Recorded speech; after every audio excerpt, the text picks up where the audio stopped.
Moi, une femme de 28 ans, j'ai épousé mon mari, 34 ans, il y a une semaine. Nous nous sommes fiancés il y a environ 1 an, et quand je me suis fiancée, ma mère m'a offert une paire de boucles d'oreilles que toutes les femmes de notre famille ont portées à leur mariage depuis des générations. Ce sont des boucles d'oreilles pendantes de 4,0 carats, et elles valent beaucoup. Je me suis sentie très honorée de les avoir reçues, et cela m'a fait me sentir plus proche de ma mort 2 mois auparavant. Environ 3 mois plus tard, je suis allée acheter une robe de mariée avec ma mère, ma sœur et la mère de mon fiancé. J'ai apporté tous les bijoux que je porterais à mon mariage pour voir comment ils étaient assortis à la robe. Quand j'ai mis les bijoux, ma belle-mère n'arrêtait pas de dire à quel point les boucles d'oreilles étaient magnifiques. Ma mère m'a expliqué l'histoire et comment ils sont un héritage familial transmis de génération en génération. Finalement, j'ai trouvé la robe de mes rêves et je l'ai achetée. Le jour de mon mariage, j'avais tout préparé dans ma chambre. Ma robe de mariée, mes fleurs, mes chaussures, mon maquillage et mes bijoux. J'étais là avec ma future belle-mère. J'ai ensuite dû aller aux toilettes, et quand je suis revenue, ma belle-mère était partie. Je n'étais pas sûre de ce qui s'était passé, mais je pensais qu'elle avait peut-être été appelée pour faire quelque chose. J'ai alors remarqué que mes boucles d'oreilles avaient disparu. J'ai tout de suite su qu'elle les avait pris. Je l'ai trouvée et je l'ai confrontée, et elle a dit qu'elle ne les avait pas pris. Je lui ai demandé si je pouvais regarder dans son sac, et elle a dit non et l'a attrapée. J'ai dit que si elle ne me laissait pas regarder, j'appellerais la police, ce que j'ai fait, car elle ne me laissait toujours pas regarder. La police est arrivée et l'a fouillée, et les boucles d'oreilles ont été retrouvées dans son sac. Ils m'ont été rendus et ils m'ont demandé si je voulais porter plainte. Je voulais d'abord parler à mon fiancé, et il m'a dit qu'il me soutiendrait si je le voulais. Je ne voulais pas décider à ce moment-là, alors je l'ai simplement ignoré et j'ai passé une bonne soirée. C'était il y a une semaine, et depuis lors, je reçois des tas de messages menaçants et d'appels du côté de mon mari pour la famille. Ma belle-mère m'a envoyé des SMS extrêmement haineux, et je pense que je veux porter plainte, mais je ne suis toujours pas sûre que ce soit une bonne idée. Pile idiot. La belle-mère est une voleuse qui a essayé de s'enfuir avec vos boucles d'oreilles d'héritage, puis a doublé la mise en demandant à sa famille de vous harceler. Merde. Le fait qu'elle continue à vous faire du chagrin, malgré le fait qu'elle ait été prise en flagrant délit, me ferait porter plainte. Elle aurait pu se brouiller le cou et avoir la décence d'avoir honte d'elle-même en silence. Maintenant, elle peut en payer le prix. Portez plainte et finissez-en avec elle. Cependant, si vous portez plainte, vous ruinerez la relation entre sa famille et la vôtre, ce qui affectera votre mariage. Si vous portez plainte, vous devriez appeler un avocat spécialisé dans le divorce car votre mari vous en voudra pour le reste de votre mariage, à moins qu'il ne soit à 100% de votre côté et qu'il ne soit accusé du casier judiciaire de sa mère. Vous pouvez également les bloquer tous et ne pas avoir de contact. Désolé d'apprendre que vous vous êtes marié dans cette famille. Non, OP ne ruinerait pas la relation entre les deux familles. C'est ce que sa belle-mère a fait quand elle a volé les boucles d'oreilles. Quelque chose à considérer. Si vous ne portez pas plainte, elle et eux prétendront que cela n'arrive jamais après un court laps de temps. Une fois qu'elle pense qu'elle s'en est tirée et que les gens vous harcèlent, ils commenceront à dire que vous avez inventé l'histoire de son vol. Le harcèlement et les messages menaçants doivent également être signalés. Méfiez-vous des délais pour porter plainte. J'ai eu affaire à des gens comme ça. Bonne chance. Ceci. Sans les accusations, elle essaiera de vous éclairer au gaz plus tard. Elle est adulte, assez âgée pour avoir un enfant adulte, donc elle sait que voler est mal. Elle mérite la punition et les accusations. Sérieusement, qui vole une mariée le jour de son mariage? Et quel était son plan? Tenez-les simplement pendant quelques mois, puis portez-les au hasard et pensez que vous ne les reconnaîtriez pas? Il lui manque quelques cartes pour un deck, mais cela n'excuse pas son crime. Notre enfant est un tout petit et nous avons des semaines en alternance. Ma mère et mes sœurs m'aident à m'occuper des enfants quand je travaille, et je sais que j'ai beaucoup de chance pour cela. Cependant, mon ex-petite amie a récemment commencé à se plaindre qu'elle avait des problèmes de garde d'enfants. Le coût est devenu déraisonnable, et notre fille est maintenant à un âge où elle crie et pleure lorsqu'elle est laissée avec quelqu'un qu'elle ne connaît pas, et elle peut crier. Ma fille a un avenir brillant en tant que tubiste parce que ses poumons sont puissants. J'ai dit à mon ex que ma mère pouvait garder notre fille pour elle, mais elle a dit qu'elle ne voulait pas que ma famille surveille sa fille pendant son temps, alors j'ai pensé que c'était la fin de la conversation. Mais elle en a parlé à nouveau lors de l'échange suivant. Alors je lui ai demandé pourquoi elle me disait cela, et elle s'est offusquée. Elle a dit que je devrais me soucier de ses luttes car cela implique notre fille. J'ai dit qu'il est impossible de sympathiser avec les problèmes avec des solutions faciles. Si elle veut gaspiller son argent pour des babysitter que notre fille déteste, c'est son choix. Si cela lui cause des problèmes, ce sont ses problèmes. Si elle ne veut pas de mon aide, ce qu'elle ne veut pas, Alors il n'y a aucune raison pour que nous discutions de ces problèmes, car rien ne pourrait en sortir. Elle a dit que j'étais idiot, qu'elle voulait juste une oreille attentive et qu'elle avait parfois besoin de parler de ses problèmes. J'ai dit que c'est à ça que sert un thérapeute, ou ses amis ou quelque chose comme ça. Je ne vais pas faire semblant de m'intéresser à ses problèmes. Je n'aime pas les problèmes. J'aime les solutions. Elle a dit que c'était la raison pour laquelle notre relation s'était terminée, et j'ai accepté que c'était le cas, et je lui ai demandé pourquoi elle s'attendait à ce que je fasse quelque chose pour elle maintenant que nous sommes séparés. Écouter les problèmes sans proposer de solution? Je ne ferai même pas ça quand nous sommes ensemble. Elle sait que je ne m'intéresse qu'aux solutions, pas aux problèmes, alors pourquoi s'attendait-elle à autre chose? Ma sœur a dit qu'il était important de bien communiquer avec la mère de mon enfant et que je devrais faire semblant de m'en soucier, même si je ne garde pas les lignes de communication ouvertes. Elle a dit que ce n'était qu'une fois par semaine, et dire que je suis désolée, ça craint, ça ne me coûte rien et ça prend moins que de dire que tes problèmes ne sont pas de vrais problèmes, et que je m'en fiche, et de commencer une bagarre. Elle a peut-être raison. Suis-je l'idiot? Vous êtes l'idiot. Je suis ici avec ta sœur. Que vous le vouliez ou non, vous devrez communiquer et vous coordonner avec votre ex pendant de nombreuses années. Ainsi, ce serait plus facile pour tout le monde, et beaucoup mieux pour votre fille, si vous mainteniez une relation quelque peu amicale. Je dis cela en tant qu'enfant de parents divorcés, et j'ai eu la chance qu'ils soient la plupart du temps amicaux les uns envers les autres et coopératifs. Sinon, je souffrirais beaucoup mentalement. En tant que belle-mère, oui, il est préférable pour lui d'avoir une relation civile. Cependant, cela ne signifie pas qu'il doit lui fournir un soutien émotionnel. L'enfant est ce dont ils ont besoin pour communiquer et rester au centre de tout. Il a proposé une solution. Elle l'a refusée, puis s'est mise en colère contre lui parce qu'elle continue à se débattre. Ce n'est plus son problème, tant que sa fille s'occupe de lui. Pas l'idiot OP. Je ne peux pas que ton ex refuse la garde d'enfant gratuite. Elle a besoin de passer à autre chose et d'arrêter de dépendre de vous pour son soutien émotionnel. Le divorce signifie la fin de la relation entre vous et elle, comme tout ce qui est plus que vos parents. Tout le monde est l'idiot ici. Vous ne lui devez pas une oreille attentive, bien sûr. Vous ne lui devez rien, mais vous savez pertinemment que vous la contrariez. Alors, pourquoi vous attendez-vous à une réponse différente? C'est pourquoi vous avez rompu tous les deux. Ce n'est pas nouveau. Elle ne laisse pas votre mère la surveiller gratuitement, car cela signifie que vous avez soudainement une réclamation au tribunal, si vous choisissez de le faire. Qu'elle est un parent moche qui ne s'occupe jamais de son enfant, et que vous et votre mère devez intervenir. Je ne peux pas croire que vous n'y ayez pas pensé, parce que si tout était inversé et que sa mère proposait de garder votre temps, vous auriez les mêmes vulnérabilités. Et sur la base de votre animosité envers elle, elle ne peut clairement pas vous faire confiance pour faire ce qu'il faut pour elle. Moi, 23 ans, je suis dans une relation à distance avec ma petite amie de 22 ans. Je suis allée la voir le week-end dernier et je l'ai emmenée pour un anniversaire d'1 an. Je voulais l'emmener dans un endroit agréable, alors nous sommes allés dans un endroit recommandé par mon collègue. Je l'ai cherché, et il y avait d'excellentes critiques pour la nourriture et le service.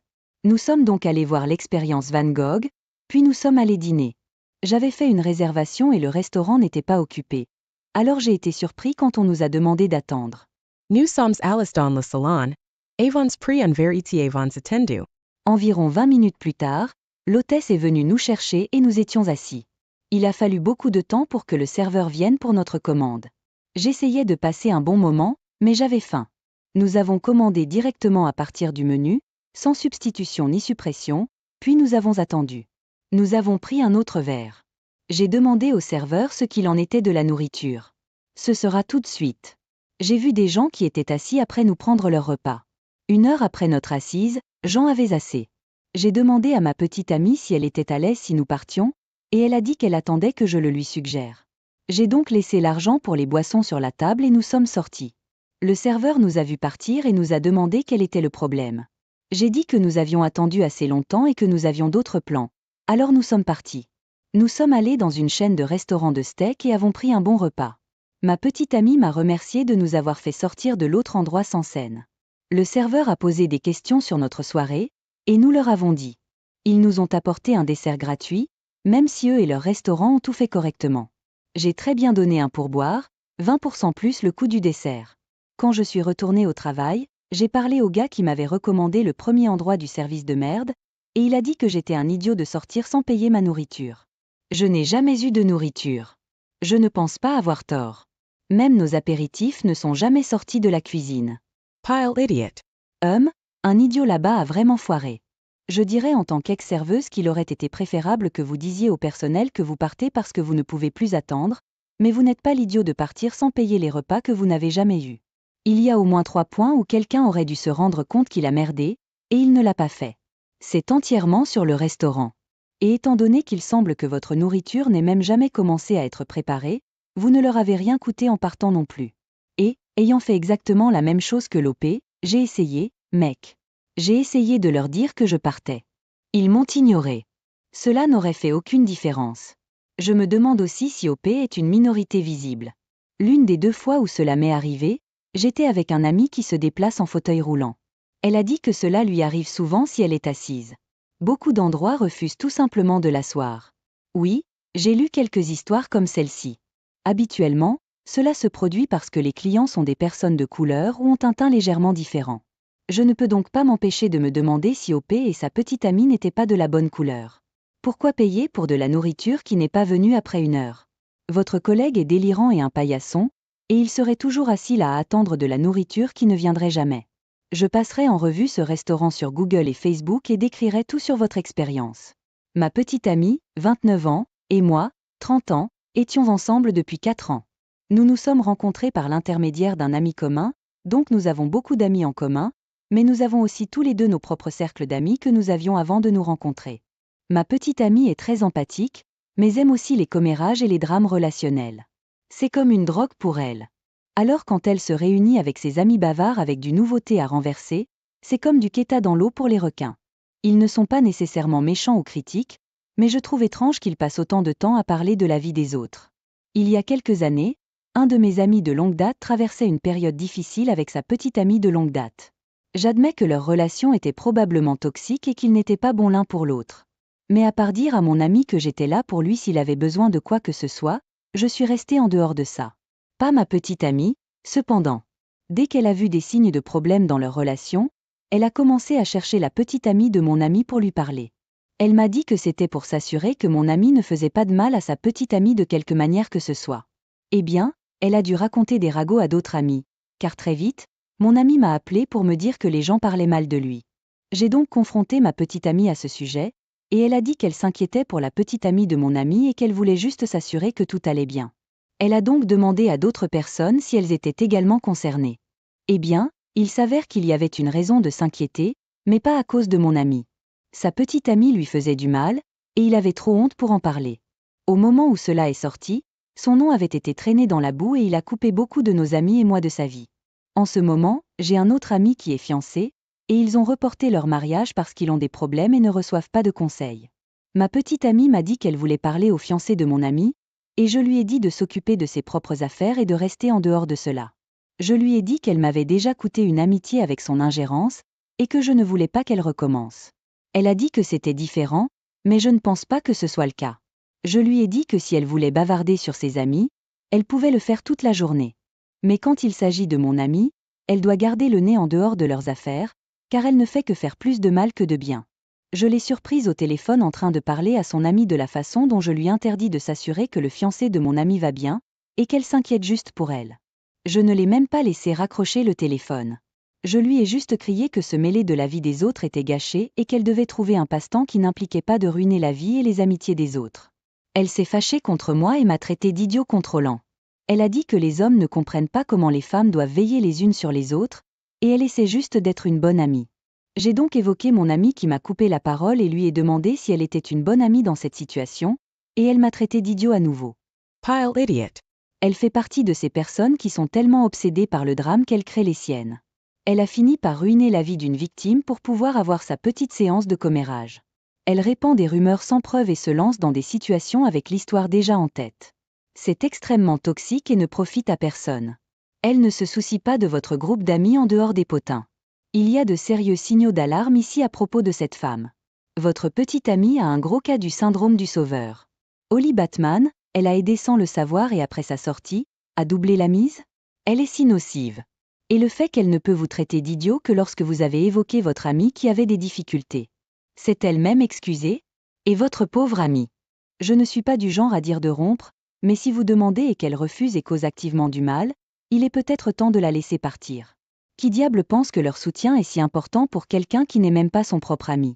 Elle n'a même pas son numéro de téléphone ou ses réseaux sociaux. Elle n'est pas amie. OP, pensez Y aussi à l'avenir. Tous les problèmes de vos amis sont une chose, mais imaginez avoir des enfants avec quelqu'un qui ne peut pas comprendre la vie privée et l'espace personnel. Ma fille adolescente a fait quelque chose qui méritait une punition de 4 jours. Son anniversaire est demain, et c'est son 2e jour de punition.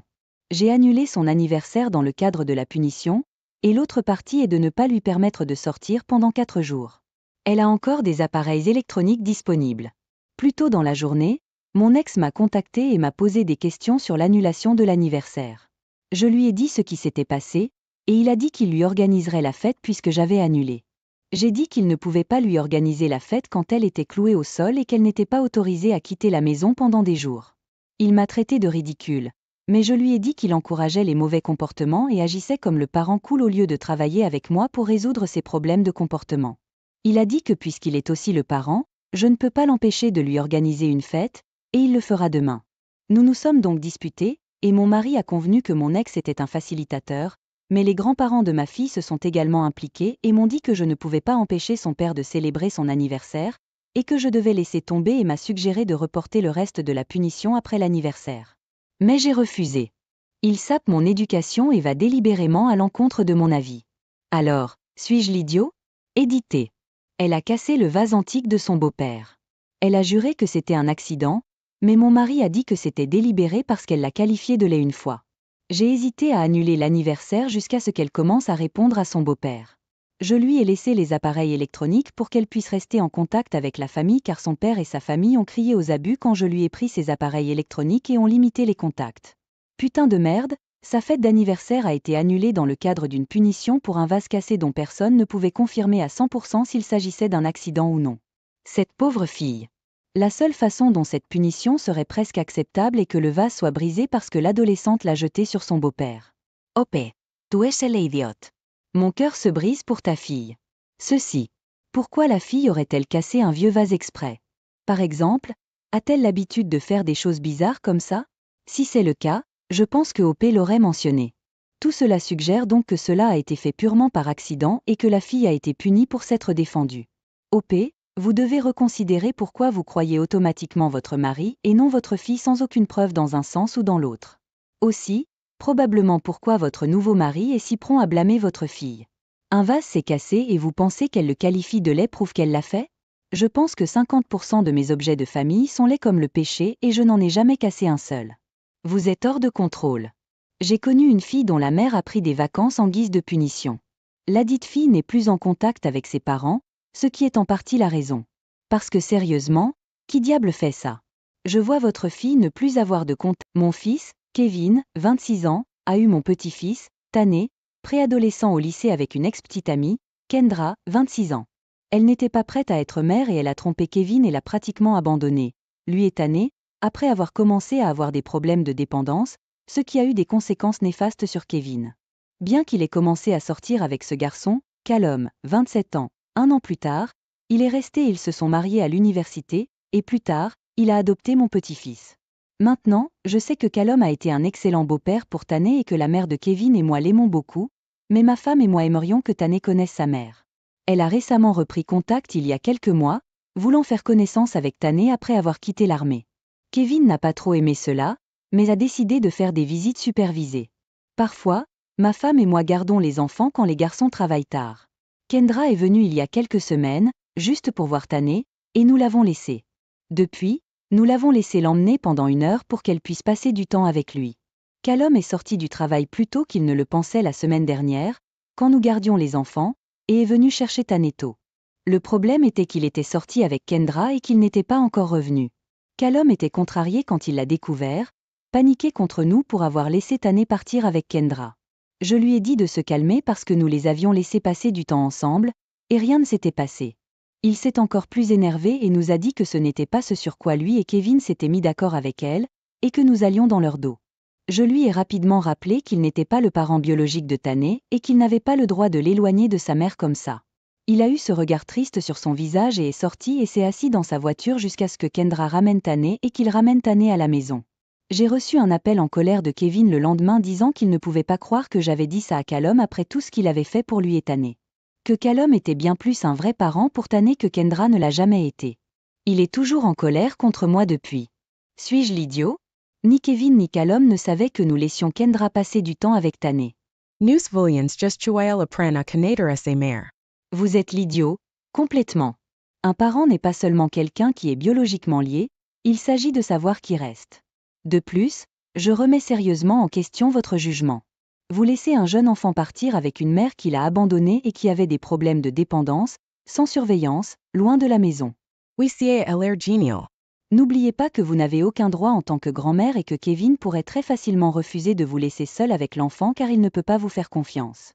Vous avez dépassé les limites avec l'enfant et ce que vous avez dit à Callum. Exactement. Sans la permission du parent gardien? Laisser une quantité inconnue d'un humain prendre l'enfant sans la permission du parent gardien?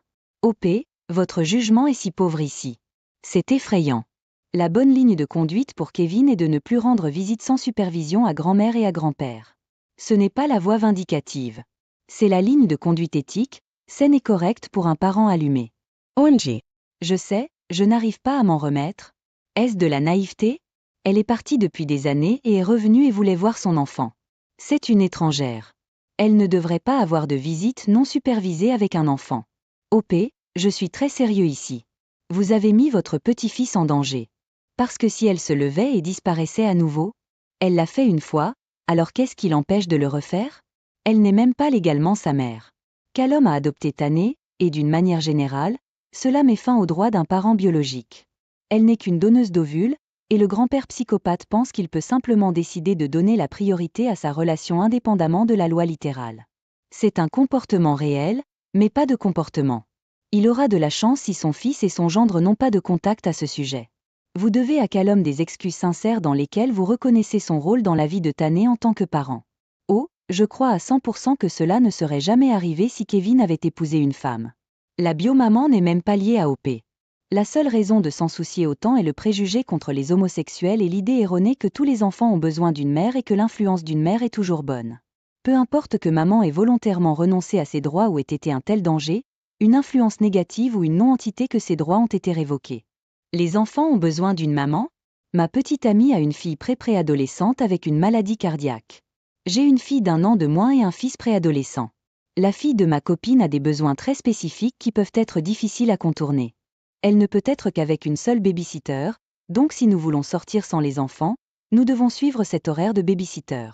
Si nous voulons amener les enfants, nous devons être chez elle à 7 heures, afin que sa fille puisse être dans son lit à 8 heures. Les excursions d'une journée sont presque impossibles parce qu'elle fait une sieste de 2 à 3 heures à 12 heures, donc nous devons soit conduire pendant ces 2 à 3 heures, soit partir après son réveil, soit trouver un hôtel, un motel ou un Airbnb pour qu'elle fasse une sieste. Oui, nous l'avons déjà fait. Ensuite, il y a tous les séjours à l'hôpital à contourner. Elle reste à l'hôpital 2 nuits tous les 14 jours. Je n'ai que la garde de mes enfants à 50 à 50, donc c'est très difficile de réunir les enfants à cause de tout cela.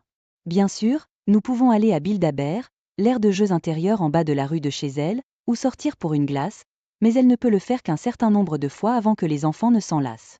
J'essaie de planifier un week-end dans un parc d'attractions depuis si longtemps, mais elle veut que nous travaillions tous autour de l'horaire de sieste de sa fille.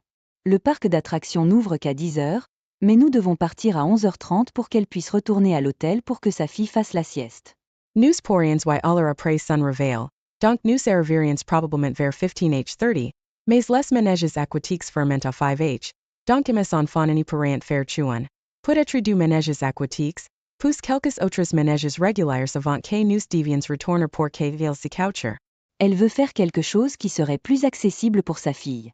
Elle ne peut pas aller sur les plus grands manèges ou les toboggans aquatiques, et le fait de devoir faire une sieste prendrait beaucoup de temps sur les manèges et les jeux, comme la plage, et louer un endroit où nous pouvons faire des choses à la maison au lieu d'avoir à sortir tout le temps. Pourtant, mes enfants veulent vraiment faire le voyage au parc d'attractions. Je lui ai finalement dit que nous allions faire le parc d'attractions. Elle et sa fille étaient les bienvenues, mais nous ne partirons pas tôt pour les siestes ou l'heure du coucher tôt, mais elle ne veut pas assister à un voyage et en partager le coût. Je peux à peine me permettre le parc d'attractions sans elle car sa fille ne pourra pas participer beaucoup. Elle dit que je rejette les besoins de sa fille, mais je pense qu'elle refuse de prendre en compte les besoins de quelqu'un d'autre. Alors, suis-je l'idiot? Pile idiot. Emmenez vos enfants au parc d'attractions. La petite amie et la fille peuvent se joindre ou non. Tu as eu 2 enfants avant cette petite amie. Ils devraient passer en premier. Ils ne seront pas jeunes longtemps, et il serait dommage de manquer ce temps à faire des choses amusantes avec eux. Ce n'est pas de leur faute si vous avez choisi cette petite amie. Ne les faites pas souffrir. Je ne qualifierai pas d'idiote une mère célibataire avec une petite fille souffrant d'un problème cardiaque, mais vous pouvez avoir une colonne vertébrale et parfois faire passer vos enfants en premier. Être en désaccord. Si OP veut faire un voyage pour ses enfants seulement, c'est bien, mais il devrait le faire quand même. Tout ne doit pas ou ne devrait pas être une activité de groupe dans une famille recomposée. Le point de friction ici est que OP ne peut pas se permettre ce voyage si sa petite amie ne l'aide pas à partager les coûts. On dirait que OP enterre la piste ici parce qu'il ne veut pas accueillir la fille de sa petite amie dans un voyage dont elle ne pourra pas profiter pleinement comme prévu et veut que sa petite amie aide à subventionner ce voyage tout de même. OP, l'important est que vos enfants et sa fille semblent avoir des besoins contradictoires, ce qui va rendre extrêmement difficile le maintien d'une relation. Votre petite amie essaie d'accommoder sa fille. Si vous n'êtes pas prêt à accepter cela, il semble que ce ne sera probablement pas une bonne relation pour l'une ou l'autre famille. Mettre à jour. Ma petite amie vient de m'envoyer un texto pour me dire que, comme je ne veux pas faire de compromis et trouver une activité accessible que tout le monde apprécierait, elle a réservé une croisière de dernière minute de 7 jours pour elle et sa fille afin que les enfants et moi puissions faire ce que nous voulons, mais elle n'y participera pas. Moi, 32 ans, je suis divorcée de mon ex-femme elle, 32 ans, depuis 4 ans. Ce n'était pas une bonne chose. Elle et mon ex-meilleur ami Silas, un homme de 25 ans, sont mariés depuis 3 ans et ont un bébé. Mes parents et les parents de elle étaient des amis de longue date de la famille et cela ne s'est pas arrêté après notre divorce. Mes parents organisent leur garden party annuelle, ce qui n'est qu'une excuse pour rattraper et bavarder avec les autres seniors. Je rendais visite à mes parents quand ils m'ont dit que Silas et elle seraient en ville et qu'il était invité à la garden party. Mes parents ont hâte de rencontrer leur bébé. Je leur ai dit non, ils ne viendraient pas. Mes parents n'ont pas bougé et ont dit qu'ils ne seraient pas assez impolis pour retirer une invitation après que elle et Silas aient accepté. J'ai dit que personne ne voulait de son ex-femme à la fête de ses parents. Mes parents ont dit que je pouvais être poli pendant une journée. Ils veulent vraiment rencontrer le bébé et le rattraper. J'ai posé un ultimatum.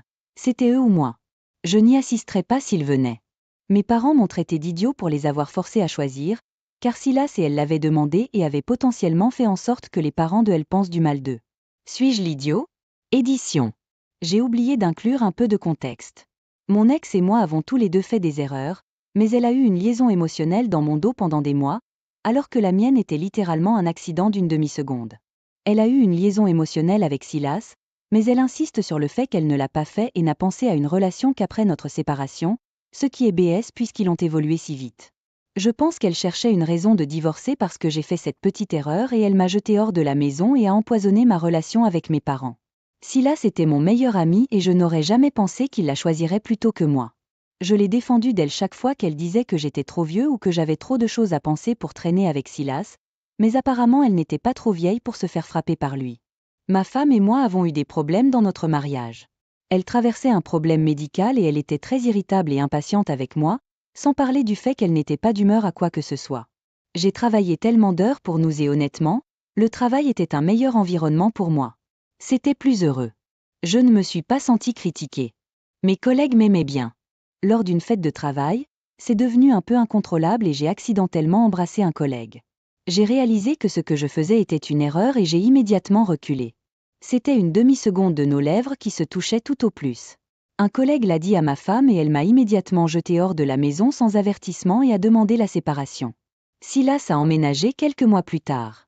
Ils se marient et sortent un petit bébé miracle que mes parents adorent. Je leur ai demandé pourquoi ils devaient avoir elle et Silas à cette garden party spécifiquement, et c'était parce que tout le monde veut rencontrer le bébé. Vous êtes l'idiot. Oh, alors vous avez oublié d'ajouter que vous avez trompé votre femme et que tout le monde a pris son parti. Je me fiche que ce soit juste un baiser. Tu as triché et d'après ce que tu nous as dit, elle ne l'a pas fait. Vous pensiez juste qu'elle l'avait fait parce qu'elle est passée rapidement à autre chose et que vous projetez évidemment. Vous avez choisi de sortir avec la fille d'un ami de la famille et de la tromper. Vous ne pouvez pas vous attendre à ce que votre famille la coupe ensuite. Ils ne la connaissent même pas à travers vous. Vous la connaissez à travers eux. Bienvenue dans les conséquences de vos propres actions. De plus, il a justifié de la tromper parce qu'elle avait des problèmes médicaux et ne lui accordait pas assez d'attention, ce qui signifiait qu'elle n'aurait pas d'intimité avec lui. Probablement parce que vous savez qu'elle était malade. OP, vous êtes venu à des inconnus en ligne, avez posté la moitié de l'histoire, blâmant votre conjoint pour votre mécontentement et l'avez accusé d'une liaison émotionnelle sans aucune preuve. Si vous devez cacher la moitié de votre histoire et laisser de côté tout ce que vous avez fait dans une situation, vous avez tort. C'est juste embarrassant. Exactement. C'est nul d'être OP. Leur femme avait des problèmes médicaux. OP ne voulait pas être dérangé par elle à la maison et a finalement trompé un collègue. En conséquence, il a perdu son mariage et sa femme a trouvé le bonheur avec un ami après leur divorce. OP veut réécrire l'histoire et la faire passer pour la méchante, mais il semble que sa famille et son cercle social voient à travers ses conneries. Bravo à l'ex d'OP pour avoir trouvé le bonheur. OP a détruit son propre mariage et cela a des conséquences. Ce n'est pas non plus son parti, donc tant pis. Tellement triste, vraiment. Il peut choisir de ne pas y assister. Ma fille l'a plutôt bien pris lorsque mon ex-mari et moi avons divorcé il y a 3 ans. Elle comprenait malheureusement pourquoi, donc ce n'était pas un choc, mais bien sûr, c'était quand même un changement majeur. Notre objectif principal était de faire ce qui était le mieux pour elle, alors nous avons essayé de l'impliquer autant que possible et quel serait le nouvel horaire. Nu savans upp poren 50 to 50 flexible ETL pre don la filet. La seule chose qu'elle demandait était de ne jamais avoir de nouveaux parents ou frères et sœurs. J'ai pensé que c'était une chose étrange à demander, car aucun de nous n'envisageait même de sortir ensemble, mais elle était inquiète au point d'être hystérique à ce sujet, alors nous avons accepté. Il y a 1 an et demi, mon mari est entré en scène. Ma fille l'a rencontré et ils se sont bien entendus. Elle a rencontré ses enfants et c'était bien, et elle a probablement rencontré trop d'invités féminines de son père, alors je pensais qu'elle s'en était remise. J'avais tort. À la fin de l'année dernière, nous nous sommes fiancés et avons commencé à nous préparer à emménager ensemble, et elle l'a perdu. Elle est devenue hystérique que je ne tenais pas ma promesse. Elle a annoncé qu'elle ne passerait plus la nuit avec moi et a exigé de vivre avec son père 100% du temps. Je lui ai dit que c'était ridicule et que l'horaire ne changeait pas. Son père a décidé de la soutenir et nous nous battrons devant les tribunaux si nécessaire. Mon avocat dit que cela pourrait aller dans les 2 sens si cela va au tribunal parce qu'elle est une jeune adolescente, ce qui est un dernier recours pour nous. Je ne veux pas de ce changement. Son père l'aime, mais il n'est pas un parent responsable. Il la laisse beaucoup trop seule à la maison et n'essaie même pas de superviser ou de mettre des limites à quoi que ce soit. Plus encore, ma fille est une enfant et ne devrait pas avoir le droit de dicter combien elle voit ses parents. Je sais que j'ai stupidement accepté de ne pas me remarier à ce moment-là, mais ce n'était pas réaliste de promettre et elle devait le savoir. Mon ex est de son côté et pense qu'elle devrait vivre là où elle est le plus à l'aise et est d'accord avec elle pour dire que je suis irresponsable. Je ne pense pas que lui donner autant de pouvoir soit sain, surtout sur quelque chose qui a été exigé quand elle était préadolescente. Vous êtes l'idiot. Ne promettez pas quelque chose à votre enfant et soyez ensuite ennuyé qu'il soit contrarié que vous ayez rompu cette promesse. Je ne pense pas que vous devriez la forcer à vivre avec quelqu'un avec qui elle ne veut pas vivre. Cela inclut l'homme avec qui vous avez des relations intimes et vous auriez dû savoir que c'était important pour elle. C'est une préoccupation très valable et je suis de son côté. Au moins, OP aurait dû s'asseoir avec sa fille pour une discussion avant de prendre une décision aussi importante, à mon avis. Expliquer qu'elle a fait une promesse à ce moment-là, mais qu'elle est amoureuse maintenant et ajouter les raisons pour lesquelles elle veut épouser son fiancé, etc. et ayez une conversation.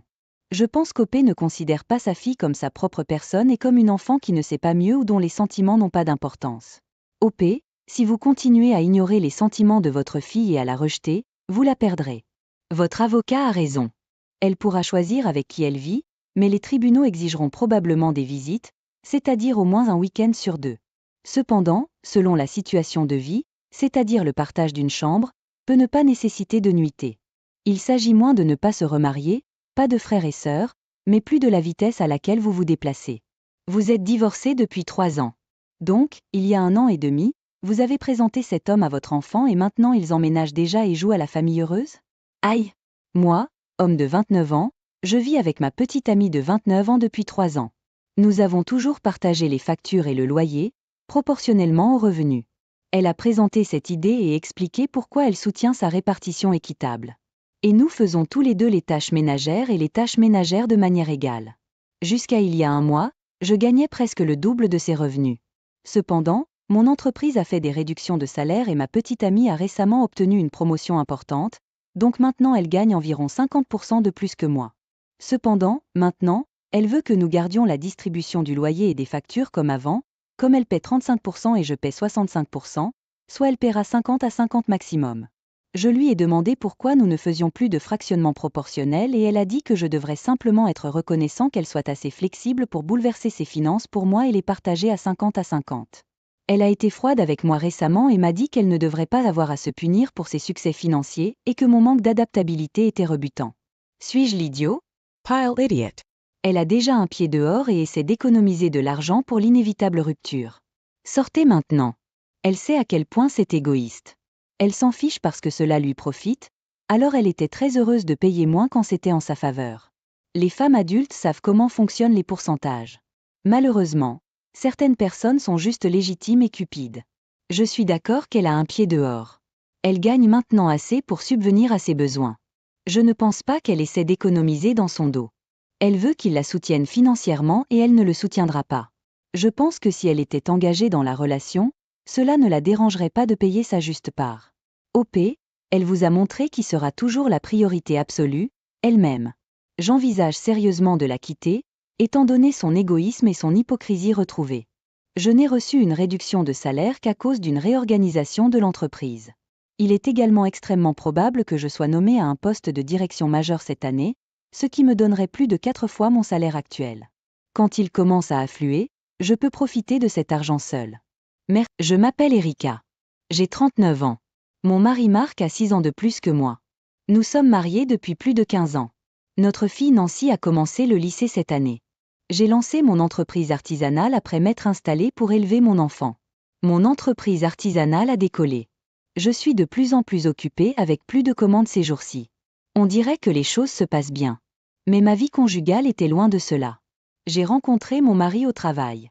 Il était mon formateur en tant que nouvel employé à l'époque. Il avait 6 ans de plus que moi et il semblait être un homme très mature. Il m'a invité à sortir et nous sommes devenus un couple. J'ai vite découvert que j'étais enceinte.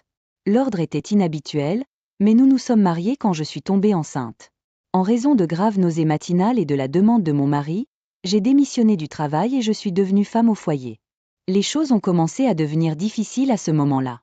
Depuis que je suis devenue femme au foyer, je devais aussi faire le ménage chez ma belle-mère. Ma belle-mère m'a dit de faire le ménage chez eux. Ils vivaient à seulement 5 minutes de chez moi. C'était juste après que j'ai démissionné de l'entreprise. Je souffrais de nausées matinales. Je ne pouvais même pas m'occuper de mes tâches ménagères. J'ai dit à plusieurs reprises à mon mari que je voulais qu'il dise non, mais il ne m'écoutait pas. Vous êtes une épouse. Ma belle-mère et mon mari l'ont répété encore et encore comme si c'était une indulgence. Depuis que je suis mariée, je mérite de faire les tâches ménagères de mes beaux-parents. Parce que je suis devenue une épouse, je dois obéir aux ordres de ma belle-mère. On me l'a répété à plusieurs reprises. J'ai commencé à penser que c'était vrai. La maison de mes parents était à un vol d'avion. C'était difficile pour moi de dépendre d'eux. Surtout, j'étais enceinte d'un enfant. J'avais un enfant dans le ventre et j'ai quitté mon emploi. Le divorce ne m'est pas venu à l'esprit comme une option. Heureusement, mon mari a été gentil avec ma fille Nancy. J'étais encore capable de supporter. Ma belle-mère était également gentille avec ma fille. Mais ce n'était que pour quelques années. Depuis que le frère de mon mari s'est marié et a eu un petit garçon, ma belle-mère est devenue stricte avec ma fille. Pourquoi n'est-elle pas un garçon? Ma belle-mère me disait souvent. Mon mari s'inquiétait aussi de ce que pensait sa mère. Il a donc cessé de chérir sa fille qu'il adorait tant. Je n'arrive pas à croire que je suis le fils aîné et l'héritier. Mais je n'ai pas d'enfant mâle. Mon mari l'a dit et m'a blâmé en utilisant les mots de sa mère. La famille de mon mari travaille pour quelqu'un d'autre. Ils ne sont pas en affaires. Ils ont un potager et une grande cour arrière. Ils possédaient des terres il y a quelques générations. Mais ils ont abandonné cela il y a longtemps et il n'y a aucune trace de cela. Je me suis dit, pourquoi a-t-il un problème avec les héritiers? Ma belle-mère semble être une personne démodée. Et elle utilisait beaucoup des mots comme fils aîné et héritier. Je voulais faire attention à ne pas laisser ma fille entendre ces mots de mon mari et de ma belle-mère. J'ai essayé de rester loin de la maison de mes beaux-parents. Quand j'étais enceinte, ils m'appelaient autant qu'ils le voulaient. Mais après avoir donné naissance à ma fille, j'ai souvent refusé leurs appels. Je ne pouvais pas rester avec mes beaux-parents qui ont toujours été égoïstes. Je voulais passer plus de temps avec ma fille. Je pouvais donc dire non pour n'importe quelle raison que je voulais. Et un jour, quand j'ai atteint la fin de ma patience, j'ai pris une décision tout de suite. Quand ma fille a eu 2 ans, je suis immédiatement retournée au travail. Mon mari et ma belle-mère n'étaient pas contents de cela. Je pouvais voir qu'ils s'opposeraient à moi. Alors je leur ai dit après avoir trouvé un emploi et une garderie pour ma fille. Quelqu'un que j'ai rencontré là-bas l'a recommandé et j'ai commencé à fabriquer des produits faits à la main comme passe-temps. Maintenant, je suis un artiste professionnel qui vend mes produits faits à la main. Tout a commencé lorsque j'ai montré mon travail à un ami. Elle a dit « Waouh, c'est magnifique. Si ça te va, je veux l'acheter. » J'étais si heureux d'être félicité que je le lui ai donné avec plaisir. Et puis elle a entendu ses amis acheter mon travail et ainsi de suite. La nouvelle s'est répandue comme ça. Et de plus en plus de gens venaient acheter mes marchandises. Puis j'ai décidé de les vendre en ligne. Plus les commandes ont commencé à arriver. Au début, ce n'était qu'un travail secondaire, mais je n'arrivais pas à suivre. J'ai donc quitté mon emploi et je suis devenue artiste professionnelle. Je garde toujours mes distances avec mes beaux-parents. Mais à l'occasion de Thanksgiving et de Noël, je n'ai pas d'autre choix que de m'y rendre. En grandissant, ma belle-mère a même commencé à forcer ma fille à faire le ménage. C'est une fille. Il n'y a rien d'autre qu'elle puisse faire. J'allais perdre mon sang-froid quand elle a dit ça. Mais ma fille m'a calmée. Ce n'est que quelques fois par an que nous venons chez grand-mère. Je suis d'accord avec ça. Si je ne les aidais pas, tu serais le seul à t'occuper d'eux. Elle écoutait sa grand-mère. Et elle faisait ses corvées en silence. En la voyant ainsi, j'ai ressenti de la pitié et de la tristesse. J'ai presque pleuré. J'ai vu mon mari prendre plaisir à boire avec des parents et des frères et sœurs, à passer un bon moment. Je me sentais encore plus malheureux. Je suis rentré. Salad. Vous devez avoir faim. Je vous ferai dîner bientôt. Mammon. Quand ma fille est rentrée de l'école, elle agissait différemment que d'habitude. Elle m'a appelé. Puis elle parut être plongée dans une profonde réflexion. Je me suis précipité vers elle. Qu'est-ce qui ne va pas? Quelque chose s'est-il passé à l'école? Je lui ai demandé. Mais elle secoua silencieusement la tête. Ma fille était une fille calme. Je ne l'avais jamais vue pleurer depuis qu'elle avait commencé le collège. J'ai attendu patiemment que ma fille parle. Elle ouvrit la bouche comme si elle avait pris sa décision. Papa. Et lui? Elle était sur le point de pleurer. Elle avait les larmes aux yeux. Il étreignait une femme. Une goutte tomba de ses yeux. Et puis les larmes ont jailli comme s'il y avait un barrage. Au fil du temps, mon mari et moi avons commencé à nous parler de moins en moins. Mais nous étions toujours impliqués en tant que parents de notre fille. À cause de ce qui s'est passé avec mes beaux-parents et de ce qui s'est passé après, je pensais que je n'avais presque aucun amour pour mon mari. Mais tant qu'il était fidèle, ça me convenait. Mon mari n'a jamais aidé aux tâches ménagères ou à la garde des enfants. Je ne l'ai jamais blâmé pour cela. Je ne voulais pas risquer que ma fille grandisse dans une maison monoparentale. Alors j'ai pensé que c'était correct. Mon mari et moi ne souririons jamais ensemble. Mais avec nous trois, nous pouvons rire les uns des autres. C'est pourquoi j'ai tant enduré. Mais mon mari étreignait une femme que je ne connaissais pas. Et quand ma fille m'en a parlé, et qu'elle pleurait, je vois. J'ai senti mes yeux devenir rouges de colère. Maman, je suis désolée.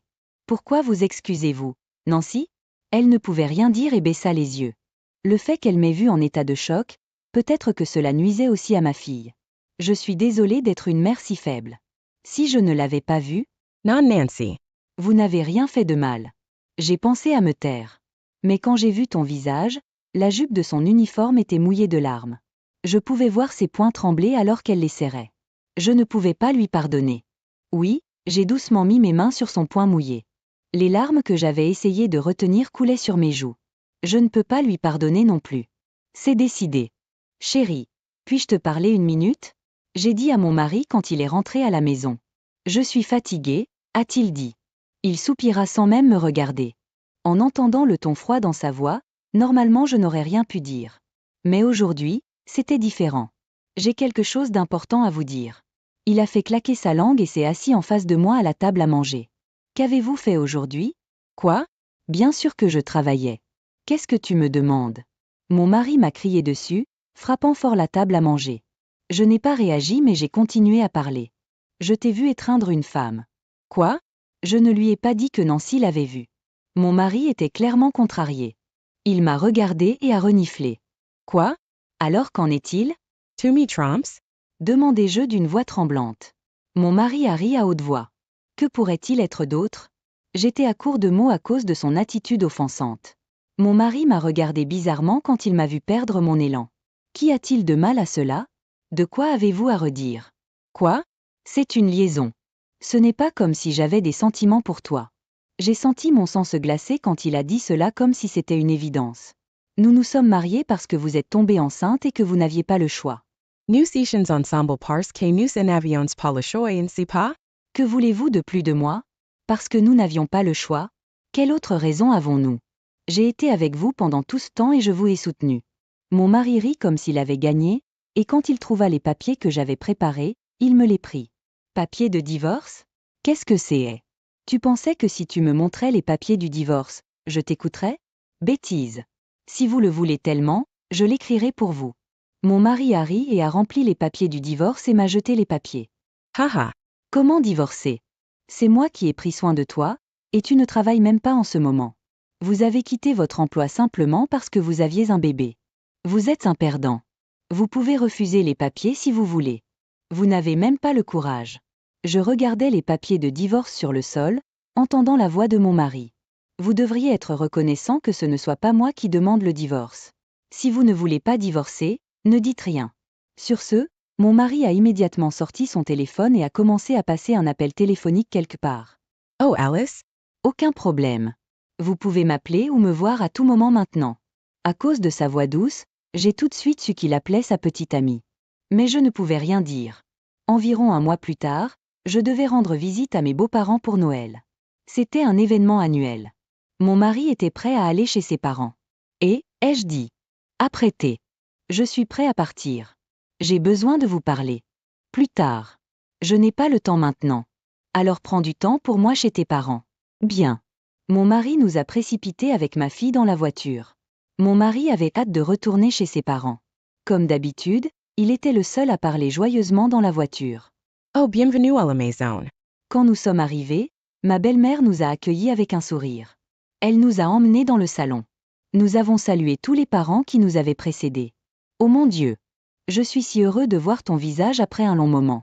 Ma belle-mère a souligné la partie après un long moment et m'a souri. Je savais que ma belle-mère était mécontente que je ne visite plus souvent chez eux. Alors que tu deviens ma belle-fille, j'ai besoin que tu fasses aussi mes corvées. Elle me l'a dit chaque fois que je venais chez eux. Cependant, elle n'a jamais dit cela à la femme du frère de mon mari. C'est peut-être parce que mon beau-frère et sa femme vivent loin en avion. Eh bien, travaillez, travaillez. Ma belle-mère m'a exhorté à aller à la cuisine. Cela ne me dérangeait pas de l'aider en premier lieu. Vous pouvez rester ici, Nancy. Et, Nancy, toi aussi. Ma belle-mère a exhorté ma fille à aller dans la cuisine. Non, elle. Ma belle-mère m'interrompt. Tu es une fille. Vous devriez être capable de le faire. Non? Murmura-t-elle d'une petite voix. À ce moment-là, quelque chose en moi s'est cassé. Mio. Quoi, Erika? Ignorant ma belle-mère confuse, j'ai appelé mon mari à haute voix qui préparait un verre. Quoi? J'ai besoin de vous parler. J'en parlais avant de partir. Nous pourrons parler plus tard. Mon mari s'est tordu le visage d'agacement. Je m'en fichais. Non, il faut que ce soit maintenant. Erika, travaillons d'abord là-dessus, d'accord? Travaillons d'abord là-dessus, d'accord? Vous pourrez parler plus tard. Tu es ma belle-fille. J'ai beaucoup de choses à vous faire. Elle m'interrompt, donc je ne parlerai plus à mon mari. Alors qu'elle s'inquiétait de la façon dont ses proches la regardaient, après avoir regardé un peu autour d'elle, elle a dit d'une petite voix. Le jour de Noël, je vais la pousser, elle et sa fille. J'ai regardé ma belle-mère froidement et j'ai laissé échapper un petit souffle. Puis, je me suis levée en tenant la main de ma fille. Comme j'ai divorcé, alors au revoir. Quoi? Quoi? Mon mari et ma belle-mère ont crié comme un idiot. Je les ai ignorés et j'ai essayé de partir avec ma fille. Mais ils nous ont arrêtés. Et, qu'entendez-vous par divorce? La première personne à crier à haute voix a été ma belle-mère. Elle nous regardait alternativement, mon mari et moi. Mon mari ne savait pas ce qui se passait. Bien sûr qu'il ne l'a pas fait, car il venait d'en entendre parler pour la première fois. Je le pense tel qu'il est. J'ai divorcé de cet homme. Quoi? Attendre. Je n'en ai rien entendu. Que se passe-t-il? Vous m'avez dit, si je voulais divorcer, allez-y et rendez les papiers, n'est-ce pas? Quoi? Mon mari était sans voix. Je ne pense pas qu'il ait jamais pensé que je demanderais le divorce. Quelle personne optimiste il est. Je l'admire même. Cela. Vous ne plaisantiez pas, n'est-ce pas? Bien sûr que non. Merci pour les papiers de divorce. Je les ai déjà rendus. Pourquoi avez-vous? Pourquoi me dites-vous cela à cet endroit? Est-ce que c'est ce qui vous met en colère? J'ai regardé autour de moi les parents animés. Mon mari est un homme vaniteux. Il déteste être défiguré comme ça. Mais abandonnez-le. Vous méritez ce que vous obtenez. Je vous ai dit 1000 fois que je voulais vous parler. Mais chaque fois que je le disais, tu disais que nous parlerions plus tard. C'est vous qui l'avez remis à plus tard, ai-je dit. C'est. Il savait de quoi je parlais. C'est lui qui a écrit les papiers du divorce. C'est lui qui m'a dit que je pouvais rendre les papiers du divorce. C'est lui qui n'a pas pris le temps de se parler jusqu'à aujourd'hui. Mais cela n'a pas satisfait ma belle-mère. Qu'est-ce qui se passe?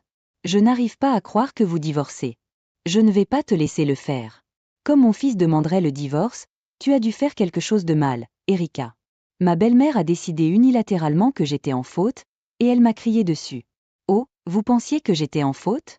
Comment pouvez-vous dire cela si forte alors que votre fils tremble? Mon mari sait que c'est de sa faute, alors il est complètement déconcerté par nos conversations. Divorce? Comment vais-je expliquer aux autres? Écoute, Nancy, tu n'aimes pas ça non plus, n'est-ce pas? Vous reconsidérez et reprenez votre divorce. En fin de compte, tout ce qui l'intéresse, c'est son image publique et sa fierté. Ma belle-mère a l'air d'avoir une bonne idée et l'a dit à Nancy. Pourquoi? Quoi? Pourquoi devrait-elle raconter?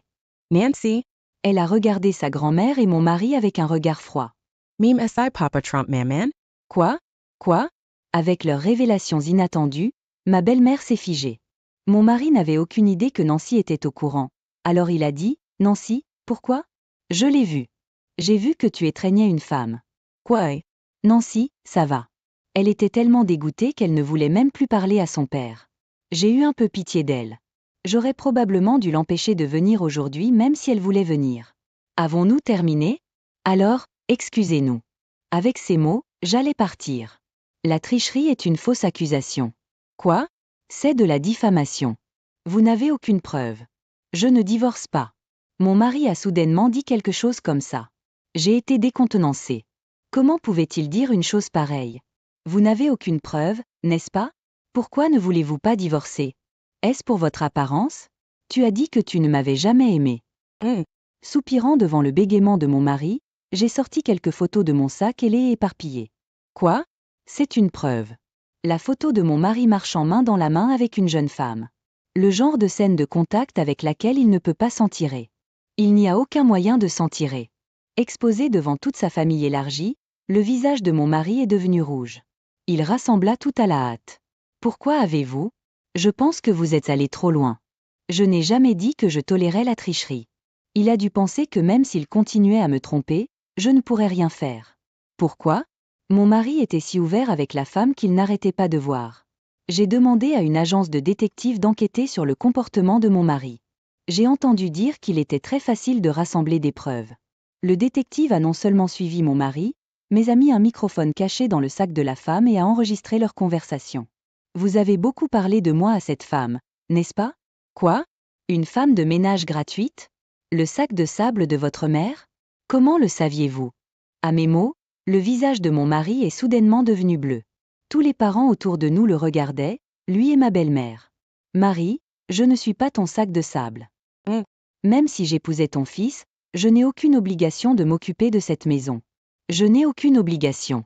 Jay Feeney. Donc, à partir de maintenant, veuillez contacter mon avocat. Après leur avoir dit cela, ma fille et moi sommes partis.